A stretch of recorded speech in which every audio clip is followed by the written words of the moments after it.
Kakamega County has been sharing 4 budget documents from 2020 to 2022, and it has failed to publish 6 budget documents.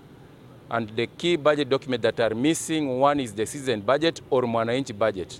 Now, this is basically a simplified version of the program-based budget to make Mwananchi to interpret and understand the budget in a simple language. Another key budget document that Kakamega should publish is what we call the implementation report. Implementation reports are published in quarter 1 to quarter 4. So they are published quarterly. Now, Kakamega County has never published this document. And the importance of this document is that when citizens access it, they can understand the status of the project that are done in the county.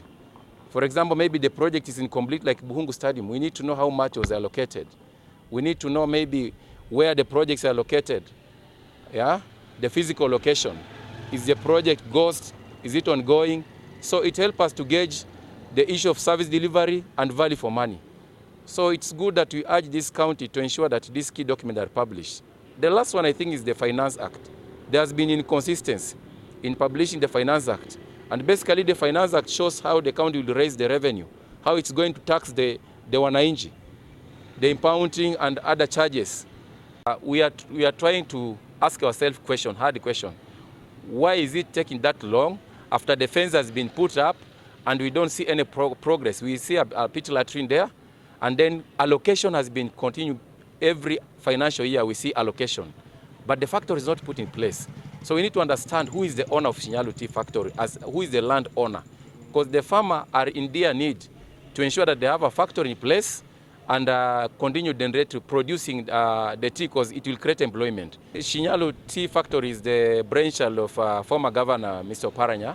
When he was campaigning his manifesto, he said that he will put one project per sub-county, like a milk factory in Malava. So for Shinyalu, he proposed that they will put the tea factory for the farmers. And they clapped and celebrated and voted for him. Unfortunately, we have not seen the factory. And that was, I think, from 2014 up to date, we have not seen the factory when they were campaigning in 2013, during the early times of devolution. So the former governor has left, we have not seen the factory. But with this new regime, we call upon Governor Fernandez Baraza and Deputy Savula to ensure that they fast track the issue of the license and the title deed. But more so is the title deed, because the factory will not be put on air, but once we see that we have the legal ownership, it means that the farmers now can have confidence that the factory will be constructed.